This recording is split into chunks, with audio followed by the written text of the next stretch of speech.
Welcome back to another episode of Inside Access Control, sponsored by SIA. Very excited today to have my friend back and join us. Ted, thank you very much for taking the time to come back on the podcast to have a conversation about a subject that, frankly, is just never going to go away, rightfully so. So thank you. Yeah, absolutely. And anytime I have the opportunity to come hang out with you and help your audience out, I'll jump at that opportunity. No problem. So why don't you do this before we jump into it? Why don't you introduce yourself and ISE and then your role, and then we'll jump into the actual book that you've written and some of the subjects that are inside of it. Yeah, definitely. So yeah, as Lee said, my name is Ted Harrington, and I'm one of the partners at a security consulting firm called Independent Security Evaluators. And basically, we're the good guy hackers. Companies come to us when they need to find their security vulnerabilities, fix them, and then many of them actually do that in order to gain a competitive advantage, right? They want to be able to use security as a differentiator, and that is absolutely something that it is and should be. And so that's my mission, is to help companies build better, more secure solutions that they can then use in order to gain that competitive advantage. Yeah, absolutely. And the reason why I like to continue to touch on this is that, especially as our industry goes more mainstream and more companies, I would say, there's always been firmware in a lot of cases in our products and software, but it's just a whole nother level now. And the exposure that these companies are going to have, that sort of, it's just a lot more, and the adoption's greater the rest. So it doesn't hurt to continue to have this conversation. What I've learned from you in our conversations too is that it never sleeps and it never stops. So it's good to always touch base. So why don't you talk to us a bit about the book that you have coming out, which kudos to you for doing it. That's not an easy process. It's not an easy thing to do. It's very vulnerable too, which is, it says a lot about you.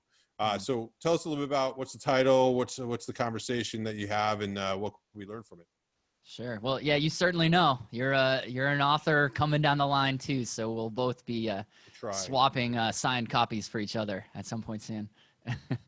Yeah, so I wrote this book. It's called Hackable: How to Do Application Security Right. And the reason that I invested the time and effort and really love to write a book like this was because I see the same problem play itself out before my eyes every single day. And, in our security consulting practice, where, we're a group of ethical hackers that help companies find and fix their vulnerabilities, I mean, I can only help so many companies within a given day, and I see all of them having the same problems. And I know that there's multiple times more companies that have these problems that I can't help every day. And that's why I want to write this book.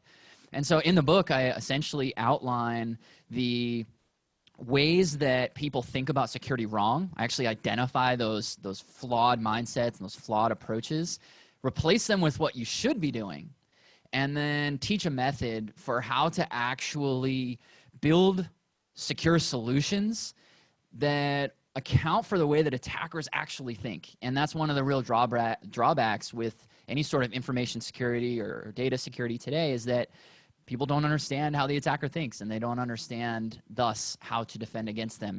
And that's my mission with this book, is to try to solve some of those challenges. And who's the reader that you're targeting for this? Is it somebody that's in the software side, or is it really for anybody? Yeah, I think the ideal reader for this is the person who's responsible for the security of the solution, whether that solution is the software or the firmware. The principles apply to hardware security issues as well, but it's not really written necessarily for that audience. Though I think if hardware security is your audience has that concern, I think they'd actually get a lot of value out of the methods and the approach.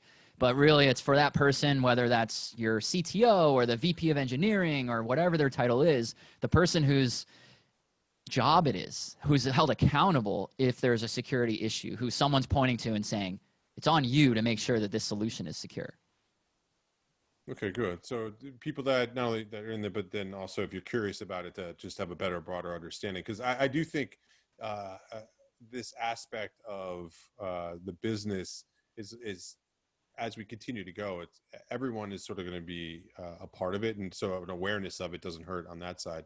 So you talked about some of the things that people have wrong that need to have those sort of reset, if you would.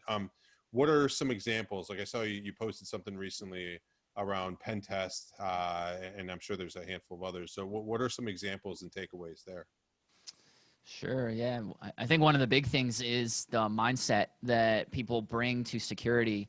And what's interesting about this topic and this talking point is even that a lot of people think that how is that even relevant to security, right? It's so technical. It's science. What does your mindset have anything to do with it? And in fact, I argue that how you think about security directly impacts the results that you'll get.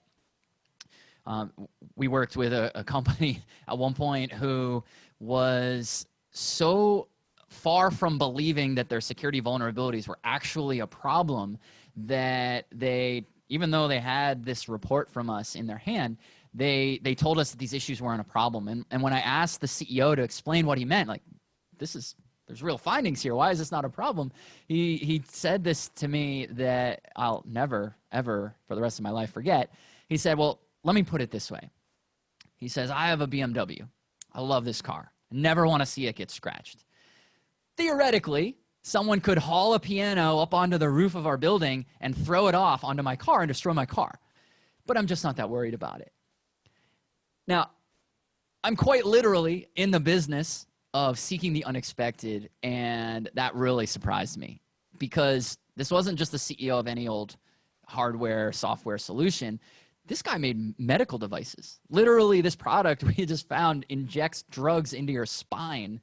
And what was the reason I'm telling that story and why this was really relevant is that his mindset, the way he thought about security, was to diminish and dismiss ideas, dismiss these issues. So he didn't actually really try to get any better, and thus they didn't get better. And now, hopefully, that doesn't describe many of the people that are listening to an episode like this, because you actually do want to learn more about security, but you'd be surprised how much of the world actually thinks like that. So first and foremost, certainly understanding that you're against a very capable, very motivated adversary who has a tremendous amount of resources, and they want to attack your solution. Whether or not you think you're a big enough or an important enough target, they want to do it. And so understanding that, understanding who the attacker is, why it matters, and then ultimately how to go about doing it, that's the key to success for sure. Yeah, it's funny. Sometimes these conversations internally in organizations become a balance of what it feels like a balance of risk in some cases. And that story reminds me of ones I've heard in the past about, people wanting to know, am I at any more of a risk today than I was yesterday? And it's sort of like their tolerance to that, even though from what I've seen, it's not linear, right? Like it's because as you said, what's interesting is that the human aspect of it, where people are aggressively going to attack it, and it's not just bits and bytes. It's the way people. It's interesting to me, the people's appetite and how they can just dismiss those things when they actively know that there's a vulnerability on that case, but they're okay with it because they've rationalized it somehow in their head. Right. I mean, fundamentally, security really is a balancing act, and it really is there is always this trade-off. And one of the things I write about in this book is about finding that balance. And we're all familiar with the fable of Goldilocks, right? Goldilocks finds 3 bowls of porridge. One's too hot, one's too cold, and one is just right. And security is like that too. Very few companies fall in the spend too much, invest too much time, invest too much effort. But there is, in fact, a point of diminishing returns. And I think that's a really good thing for a lot of organizations to understand, right? That here I am, I'm a security consultant, and I'm here on the front lines to tell you it's not an endless investment of resources. There is a point at which you can say, we accept the remaining risk, and we move on. However, very, very few companies ever actually arrive at that point. Almost all companies are eating the other bowl of porridge, which is the one that's too little of an investment. They're trying to skate by on really just the basic fundamentals, things like running an automated scan tool. The bad guy's going to do things like that too, but you actually need to go quite a bit farther than that.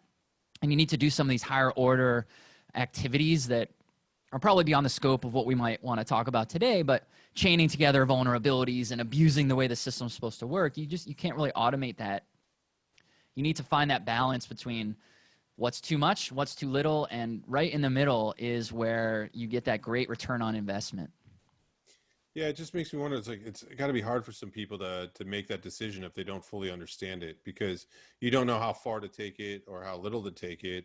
And then I think it introduces maybe some gauges of making decisions that shouldn't matter as much, because you just don't know. So it's like it just comes down to cost at that point, right? And versus if you don't understand the vulnerabilities. But it also is interesting to think that not to bring this up to pick on, but like what happened with Twitter over the past day or so.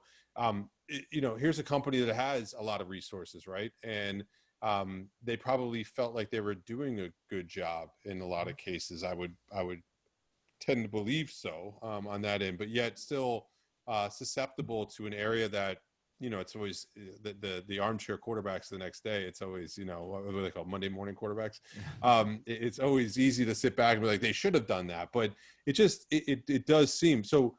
What would be your advice, other than read your book? What would be the advice that you would have to somebody that's like, it just looks massive, right? And what's the best approach they should take?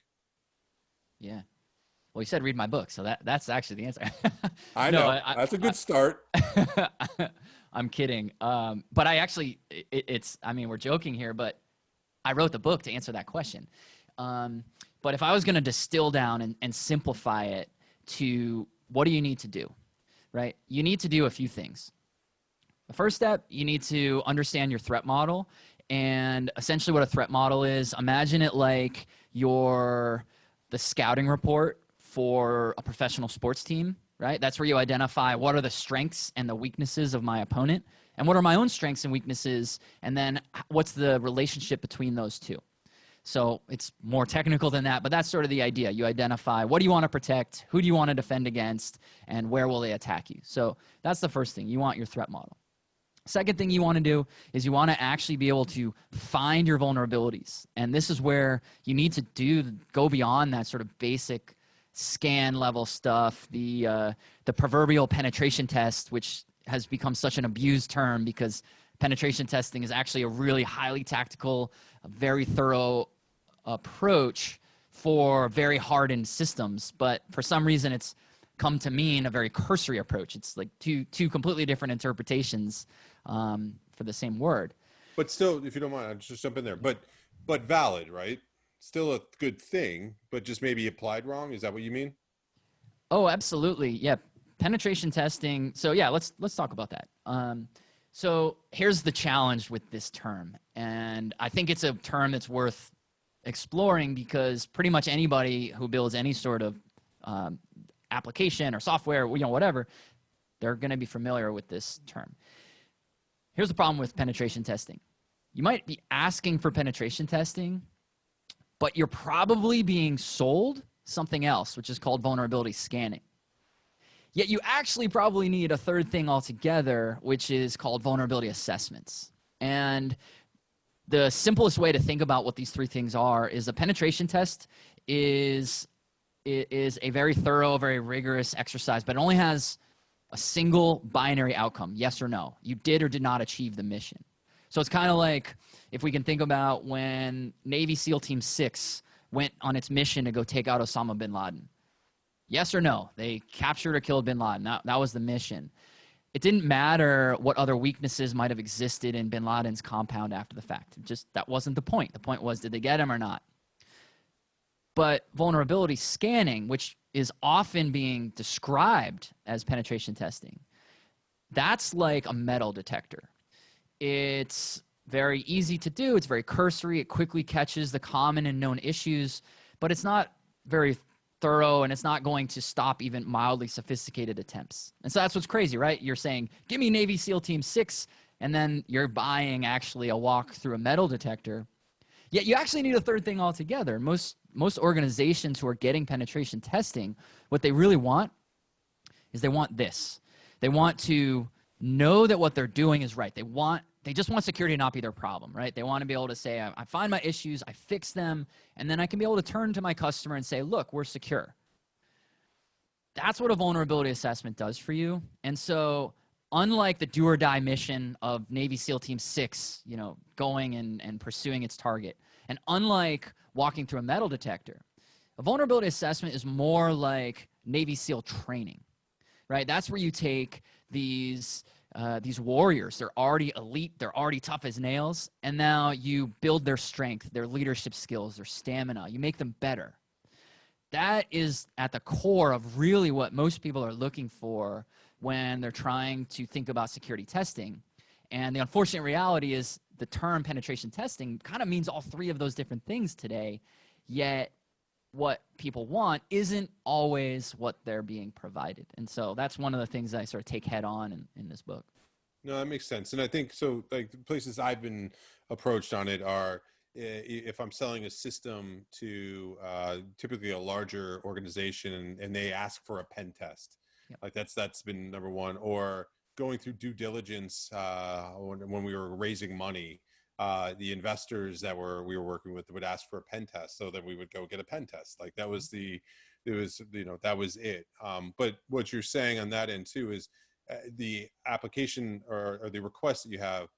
There's also the sort of internal side of an organization just doing good hygiene of being able to see how they're so doing the right thing versus doing it in response to a request that comes across to prove that you are sturdy and secure on that end. So I guess it's also the different approach that people take to how they approach their security practices. Sure. Yeah, and there's nothing wrong at all with the idea that someone is going to go get penetration testing because their customer or their investor or whoever requires them to do so. In fact, I mean, as much as I'm an idealist and want to say everyone should do security because for security's sake, it's the right thing to do. And I actually think there are a lot of people out there who do security because it's the right thing to do. It's okay to also be a realist and to know that, hey, look, we live in a capitalist society, and so there has to be a business motivation. And I assure you that competitive advantage is the motivation. And when an investor or an enterprise client is saying, show me the pen test, they actually aren't necessarily specifying, show me the do or die mission, show me the automated scan, or show me the vulnerability assessment, right? What they are saying is, how do I know I can trust you?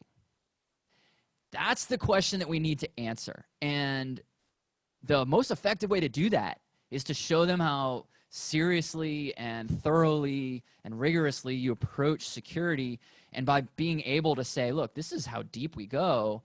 Here's all our problems. Here's how we fix them. Here's what we're fixing next. When you can do that, the people on the other side of the table will lean back and say, okay, these guys get it. Let's move on back to the business discussion. Yeah, no, it's interesting. It's again a different subject, but back to the same sort of result around this trust side. I mean, we just had a conversation about technologies that are being implemented in lobbies of places, and the main driver is where historically our industry was about keeping bad people out. It's turning down into being able to provide data and information that makes people feel safe and that they can trust the buildings that they're going into, which is theoretically the exact same thing you're talking about here. It's, if I'm going to buy your system or invest in you or partner with you, whatever it might be, show me that you have the discipline, the practice, that you take it serious. And with that, even though you may have some vulnerabilities somewhere, at least I know that you practice the good hygiene and the good approach, and it's something. So it's not only to catch it sometimes, it's also to showcase that you have it, which is, so we call that, I don't know in your term, but security theater and security practice, like both, right. I think are equally, not equally, but they are both important. No doubt. I did this, I wouldn't call this a proper piece of research, but I just did some sort of, let's call it anecdotal research the other day, where I was really interested to understand whether or not companies realize the marketing benefit that they get from doing security right. And so I went and I looked at, I just looked up 100 different companies from several different sectors, and went to their marketing websites. And what was really interesting to find was, of those 100, it was, I don't have the exact numbers in front of me, but it was something like 9 of them, only 9, had a dedicated security page. Of those 9, they all talked about things that weren't even necessarily inherent to their solution. They talked about things like the security controls that maybe if they're built on, say, Amazon Web Services, they were talking about Amazon security controls. Or maybe they're talking about the encryption protocol that they use. And of those 100, I actually couldn't find more than one that even mentioned security testing. And the only one that mentioned security testing, it only talked about this low-level external vulnerability scanning.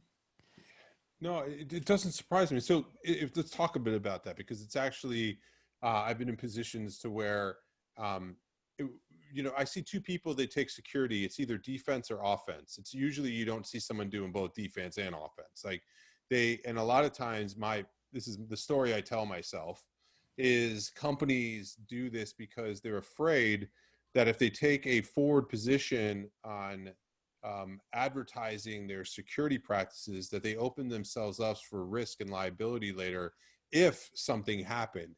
So they're almost better off not admitting anything that they do, with the assumption that if they did something wrong, they can't be seen as liable, because it's like ignorance, I guess. Like they can plead that.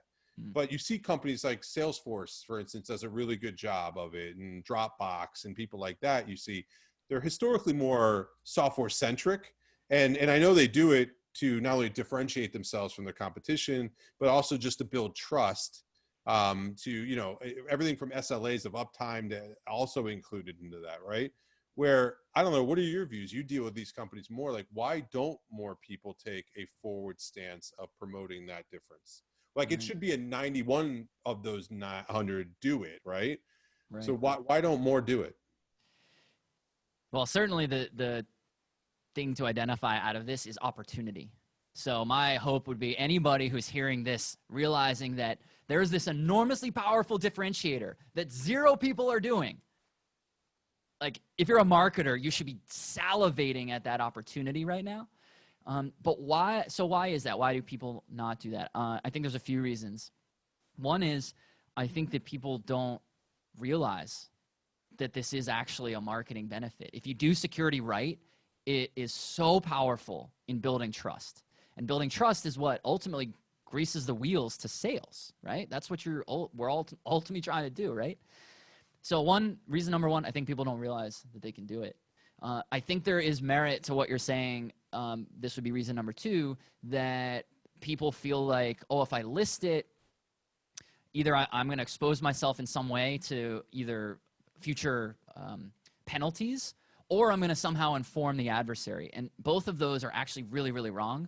The first one being exposing yourself to future punishment or fines or whatever. Well, I'll tell you what, if you're not doing the right security things and there's an issue, there's a punishment coming. So like that, whether you talk about it or not, that doesn't change that. I think they call it a false narrative, right? Is that the definition of it? And then the other one, and I've heard people talk about this, and actually it's really interesting seeing the presidential campaigns right now. On one of the campaigns is talking very vocally about what it's doing for security, and the other one is very adamant about not talking about what it's doing. And the distinction there is really interesting to draw. And this is not a political statement. I'm not advocating for one political party or the other. But from a security standpoint, it's really interesting, because the reason that the one party who is refusing to talk about it doesn't want to is they're saying, we don't want to give the enemy information. Well, that is a very common, very bad misconception about security, and it's called security through obscurity. It's the idea that I will be secure by not telling anybody anything. But here's a metaphor for how to think about it. Lee, let's say I give you a pile of cash. You've got this duffel bag full of dollar bills, or no, $100 bills. I'm giving, like, you're my buddy, so you're getting a good Thank bag. you. You're a good man. You're a good man. So I give you this bag of cash, and you don't want to go put it in the bank. you want to go hide it somewhere because you don't want someone to steal it. It's physical money. So you go deep into the woods, you dig this hole, you bury it. No one knows it's there. It's awesome. You walk away. What you didn't realize was that there was someone walking their dog in those woods, saw this random guy in the middle of the woods, and got curious to see what he was doing. And now the only thing between your pile of cash and this person is an overturned pile of dirt. Once the secret is gone, is it still secure? And in that case, obviously, the answer is no. And so when organizations try to hide behind secrecy as the entire approach to security, that's really, really, really bad. The appropriate approach actually says that if your security is designed properly, you should actually be able to reveal everything about it, except for the encryption keys themselves. You should be able to reveal everything, and it will not undermine the security of the system. Now, you can add secrecy if you want, and should, but a lot of organizations try to conflate the two and see secrecy, as the defense mechanism, and it just doesn't work that way. Yeah, it reminds me a corporate psychologist that we had. There's like two ways you could have a conversation. There's the squiggly line that you go around, but it leads to the same place, or the straight line that's going to lead you to that same place, and inevitably you get there anyway. So yeah, I mean, that's the crazy part on the security side of this that I find really interesting. And it's DEF CON and other shows where they have this where if people are curious and they want to go chase, they'll find. And it only takes time for someone to do that. So and there's best practices. So no, I totally agree. It's always been curious to me why people don't take more of a forward approach to it. And really, it's sort of like we heavily try to differentiate with technology. My blue blinky light is blinkier than that other person's, and this is a clear way that you could do it, but it's like everyone's afraid to touch it because it's really security and it's scary. It reminds me a bit too why people don't promote more diversity and things like that too. It's like this scary thing that if you may go the wrong way, when in fact you'd be surprised at probably the more positive that comes from it than the negative. So it's definitely something you could do. So I could talk to you all day, as you know. What's the best place for people to find out about the book, get in touch with you with these services, and to really get to you? You're a great resource. So the more people that can get to you, what's the best way to do so? Definitely, yeah. So I have a website for the book if you want to read more about what it would be about, and then obviously sign up I have a newsletter, so I'll be sending signed copies to people that are on that list, and it's hackablebook.com. Pretty easy, hackablebook.com. I can give you that URL if you want to include it with the podcast when you post it. The second thing would be if you want to contact me directly, my email address is super easy. It's just Ted, TED, at ISE.io, like Independent Security Evaluators.